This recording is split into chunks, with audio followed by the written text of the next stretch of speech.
AICC కార్యదర్శిగా నియామకమయ్యారు జట్టి కుసుమ కుమార్ గారు మనతో పాటు ఉన్నారు. మాట్లాడదాం. ఒరిస్సా వెళ్తా ఉన్నారు బాధ్యతలు స్వీకరించడానికి. ముందుగా కంగ్రాచులేషన్స్ కుసుమ కుమార్ గారు. థ్యాంక్ యూ అండి. ఇప్పుడు మీరు నిజంగానే తెలంగాణలో అధికారంలోకి వచ్చిన తర్వాత ఎమ్మెల్సీ అయి మంత్రి అవుతారు అనేటువంటి చర్చ జరిగింది. జగ్గారెడ్డి అయితే ఓపెన్ స్టేట్మెంట్ ఇచ్చారు మీ దోస్తు. తర్వాత రాజ్యసభ, ఇవన్నీ కాకుండా ఇప్పుడు కేంద్రంలో పార్టీ బాధ్యతలు తీసుకుంటున్నారు. ఎట్లా ఏం చెప్తారు? అంటే నాకు ఫస్ట్ నుంచి కూడా నాకు వ్యక్తిగతంగా నన్ను అడిగితే నాకు పార్టీలో పనిచేయటమే నాకు ఎక్కువ ఇష్టం. నాకు రాష్ట్ర రాజకీయాల మీద అసలు ఆసక్తి లేదు. కాబట్టి మంత్రి అనేది అవన్నీ అసలుకి నాకు ఎప్పుడు ఆలోచన కూడా రాలేదు. రేపు రాహుల్ గాంధీ గారిని ప్రధాని చేయటం అనేది మా లక్ష్యం. రాహుల్ గాంధీ గారు ప్రధాని అయిపోతే ఆయన యొక్క ఆశీస్సుతోటి నేను ఏమవుతానో జాతీయ స్థాయిలో అవుతాను, కానీ రాష్ట్ర స్థాయి ఆసక్తి లేదు. ఒరిస్సాలో అధికారం చాలా సంవత్సరాల నుంచి దూరమైనటువంటి పరిస్థితి. లోకల్ పార్టీ తర్వాత ఇప్పుడు బీజేపీ అధికారంలో ఉన్నటువంటి సిచ్యువేషన్. సో పరిస్థితి ఎట్లా ఉంది? గ్రౌండ్లో ఏం అబ్జర్వ్ చేసిరు? మీ బాధ్యతలను ఎట్లా ఏం చేయబోతారు? అంటే ఒడిస్సా రాష్ట్రము 25 ఇయర్స్ నుంచి కాంగ్రెస్ పార్టీ అధికారం కోల్పోయి ఉన్నా కాంగ్రెస్ పార్టీ యొక్క యంత్రాంగం బలంగా ఉంది అక్కడ. కాంగ్రెస్ పార్టీ మూలాలు అంటే బీజేపీ ఇప్పుడు అధికారంలోకి వచ్చింది. ఈ 20 సంవత్సరాల నుంచి కూడా కాంగ్రెస్ పార్టీ అధికారంలో లేకపోయినా ప్రధాన ప్రతిపక్ష పాత్ర పోషిస్తూ వచ్చింది. ఇప్పుడు అక్కడ ప్రాంతీయ పార్టీ అయిన బీజేడీ అనేది బలహీనపడిపోతూ ఉంది రోజువారీ. వారి నాయకుడు కూడా నవీన్ పట్నాయక్ గారు కూడా ఆయన ఆరోగ్యరీత్యా వయసు రీత్యా అంత యాక్టివ్గా లేరు. చాలామంది అంటే బీజేడీ నుంచి కాంగ్రెస్ పార్టీకి వలసలు అనేది చాలా ఎక్కువ రాబోతున్నాయి. బీజేపీ ఆ మైనింగ్ మాఫియా కావచ్చు, అక్కడ ముఖ్యంగా ఒడిస్సా అనేది ఎక్కువ మైన్స్ ఉన్న ప్రాంతం. మైన్స్ అండ్ మినరల్స్ చాలా ఎక్కువ ఉన్నాయి. ఆ రాష్ట్రంలో కాంగ్రెస్ పార్టీ యొక్క నాయకులని కనుక ఏకతాటి మీద తీసుకొచ్చేసి కరెక్ట్గా స్టీల్ కనుక చేయడం జరిగితే 2029లో జరగబోయే ఎలక్షన్స్లో ఒడిస్సా గెలవటం అనేది ఖాయం. అంటే ఏమున్నాయి పాజిటివ్స్, ఏమున్నాయి కాంగ్రెస్కి అక్కడ? మీరు చెప్తా ఉన్నారు కేవలం ఈ కొంతవరకు అని. సో మిగతా స్టేట్స్లో కొంచెం నార్త్ ఈస్ట్ స్టేట్లో మేము బలంగా ఉన్నాం, మళ్ళీ అధికారంలోకి వస్తాం అనేటువంటి మెసేజ్ బీజేపీ ఇచ్చే ప్రయత్నం చేస్తూ ఉంది. కాంగ్రెస్ ఓన్లీ హిమాచల్, కర్ణాటక, తెలంగాణలో ఉంది. సో ఒరిస్సాలో ఎట్లా? అంటే ఒడిస్సాలో నేను ఇంతకుముందు చెప్పినట్టు ఒడిస్సాలో పార్టీ యంత్రాంగం చాలా బలంగా ఉంది. పార్టీ కార్యకర్తలు యంత్రాంగం ఉంది. ప్రతి ఒక్క చోట సమిష్టి నాయకత్వం ఉంది. కానీ అధికారం లేకపోవడం వల్ల కొద్దిగా బలహీనంగా కనిపిస్తుంది. ఇంతకుముందు నేను చెప్పినట్టు కాంగ్రెస్ పార్టీ పునర్వేయబడటం అనేది తెలంగాణ రాష్ట్రాన్ని మా యొక్క జాతీయ నాయకత్వం ఏఐసీసీ ఎలక్షన్స్కి 4 సంవత్సరాలు 5 సంవత్సరాల ముందే పొటెన్షియల్ స్టేట్ తెలంగాణలో అధికారంలోకి వచ్చే రాష్ట్రాల్లో తెలంగాణ ఒకటి ఉంది, కర్ణాటక తెలంగాణ అధికారంలోకి రాబోతుందని చెప్పేసి మా జాతీయ నాయకత్వం భావించడం జరిగింది. అలాగే ఇప్పుడు ఒడిస్సాని పొటెన్షియల్గా నెక్స్ట్ రాజకీయంగా అధికారంలోకి రాబోయే రాష్ట్రం అని చెప్పేసి ఒడిస్సాని భావిస్తూ ఉంది. కాబట్టి డెఫినెట్లీ మీరు చూడండి 29 జరగబోయే ఎలక్షన్స్లో ఒరిస్సా నుంచి అత్యధిక ఎంపీ స్థానాలతో పాటు ఎమ్మెల్యేలు తీసుకొచ్చేసి మేము అక్కడ అధికారం రావడం ఖాయం. ఎట్లా ప్లేస్ అవుతారు మీరు ఒరిస్సాకి? అధిష్టానం ఎందుకు సెలెక్షన్ చేసింది? రీజన్ ఏంటంటే ఏం చెప్తారు? అంటే నాకున్న ఆర్గనైజేషన్ ఎక్స్పీరియన్స్, నేను ఎన్ఎస్వీ విద్యార్థి నాయకుడిగా యూత్ కాంగ్రెస్లో ఆర్గనైజేషన్లో పనిచేయటం, ఒరిస్సాలో కూడా అంతకుముందు సంఘటన సృజన అభియాన్లో కావచ్చు, యూత్ కాంగ్రెస్లో కూడా ఒరిస్సా రాష్ట్ర ఇన్ఛార్జిగా పనిచేయడం జరిగింది. అక్కడ ఒడిస్సా రాష్ట్రము మన పొరుగు రాష్ట్రం, అంటే మొన్నటిదాకా ఆంధ్రప్రదేశ్కి పొరుగు రాష్ట్రం. దాదాపు 20% ఒరిస్సా వాళ్ళు తెలుగు మాట్లాడే ప్రజలు ఉంటారు. అంటే ఆడ కల్చర్ అంతా ఇచ్చాపురం పక్కనే ఉంటుంది ఒరిస్సా. ఇటు కోరాపుట్టు కానీ, ఇచ్చాపురం కానీ, పక్కన బరంపురం కానీ, రాయగఢ కానీ, ఇదంతా తెలుగు ప్రాంతాలు, తెలుగు వాళ్ళు ఉన్నారు.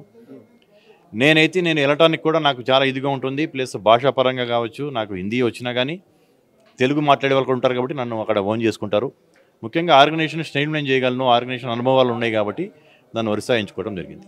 రాజ్యసభ అనుకున్నారు, అది ఫ్యూచర్లో నెరవేరుతుందా ఇక్కడతోటిగా? అంటే నేను ఏదో పెద్ద నాకు ఈ పదవుల మీద, ఆర్గనైజేషన్ పదవుల మీద కోరికలు ఉన్నాయి, కానీ చట్టసభల మీద పార్టీ అధిష్టానం నాకు ఇంకా వయసు ఉంది, ఇంకో 20 సంవత్సరాలు యాక్టివ్గా ఉండగలిగే వయసు, ఎనర్జీ, అనుభవం అన్నీ ఉన్నాయి.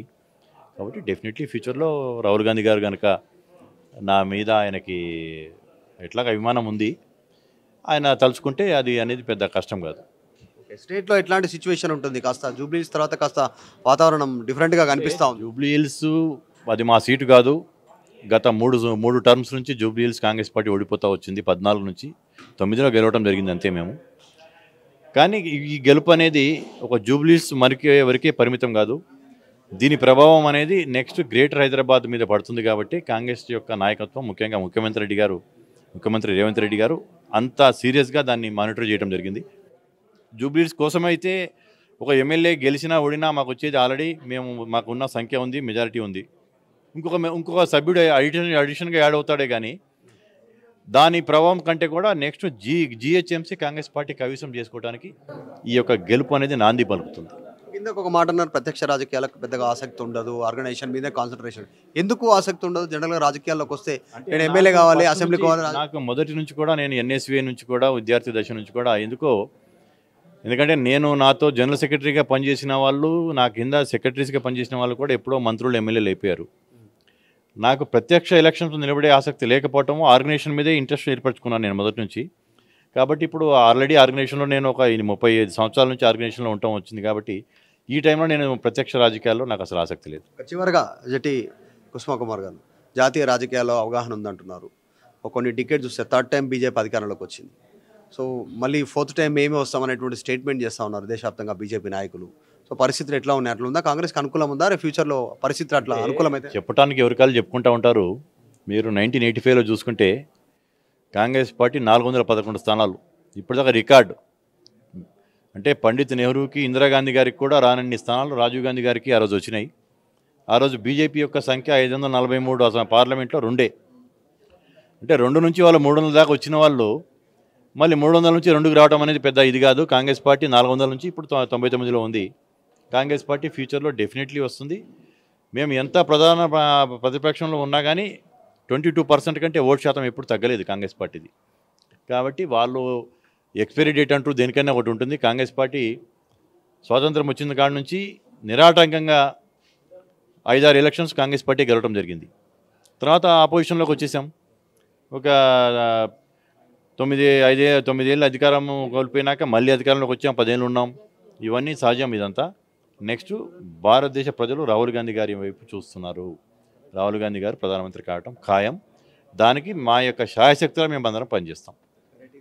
జటి కుసుమకార్ వర్కింగ్ ప్రెసిడెంట్ నుంచి తర్వాత ప్రత్యక్ష రాజకీయాలకు దూరంగా ఉంటున్నారు. ఇక్కడ సేవ చేశాను. నెక్స్ట్ ఒరిస్సాలో కూడా అనుకూలంగా ఉంది, వెదర్ కాంగ్రెస్ వచ్చేటువంటి సిచ్యువేషన్ ఉందని చెప్తా ఉన్నారు. వీడియో జర్నలిస్ట్ జాఫర్తో మధు మన్కేడ్కర్, హైదరాబాద్. చరిత్ర సృష్టించినోడు ఇప్పుడు ఆ చరిత్రని తిరగరాయబోతున్నాడు. అబద్ధాల గోడల్ని బద్దలు కొట్టి నిజాలను రాగా మీ ముందుంచబోతున్నాడు. నిజమైన వార్తల కోసం వెంటనే డౌన్లోడ్ చేసుకోండి రా యాప్ని.